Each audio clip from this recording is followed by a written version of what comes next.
গত দেড় দশক ধরে রাজনীতিতে শ্রমিকদের অংশগ্রহণ হ্রাস পেয়েছে। ভোটাধিকার নিশ্চিত না থাকায় শ্রমিকরা আরও দরিদ্র এবং নিজেদের অধিকার থেকে বঞ্চিত হয়েছেন। দেশের অর্ধেক জনগোষ্ঠী যে শ্রমে জড়িত তা রাষ্ট্রের অগ্রাধিকার নির্ধারণে যথাযথভাবে বিবেচনায় আসেনি। রাজধানীতে আয়োজিত শ্রমিক অধিকার জাতীয় অ্যাডভোকেসি অনুষ্ঠানে এসব কথা বলেছেন বক্তারা। বিস্তারিত আহসান হাবিবের রিপোর্টে।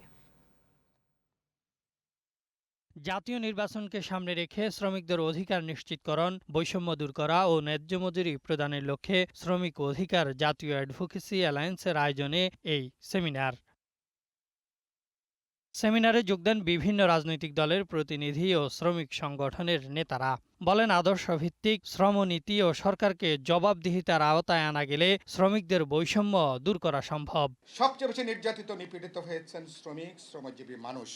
লক্ষ লক্ষ শ্রমিকরা কাজ হারিয়েছেন গত এই ১.৫ বছরের মাথায়। যে শ্রমিকরা হলো রাষ্ট্রের শ্রেষ্ঠ সন্তান, এই কথার স্বীকৃতি দিতে হবে সমস্ত ইশতেহারের মধ্যে।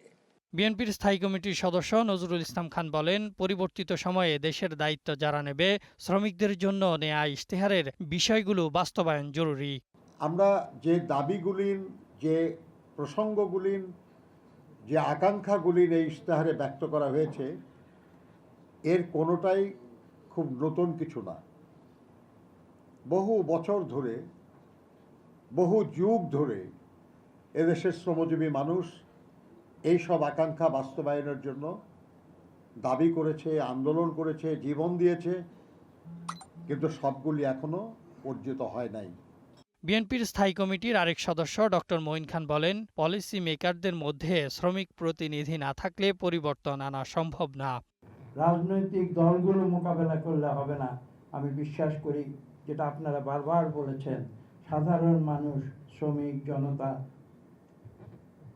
তারা রাজনৈতিক দলগুলোর উপরে যদি সঠিক চাপ নিয়ত, আমি এই শব্দটি ব্যবহার করছি, প্রতিনিয়ত যদি এই চাপ আপনারা বজায় রাখতে পারেন, তাহলেই কিন্তু জবাবদিহিতা নিশ্চিত হতে পারে।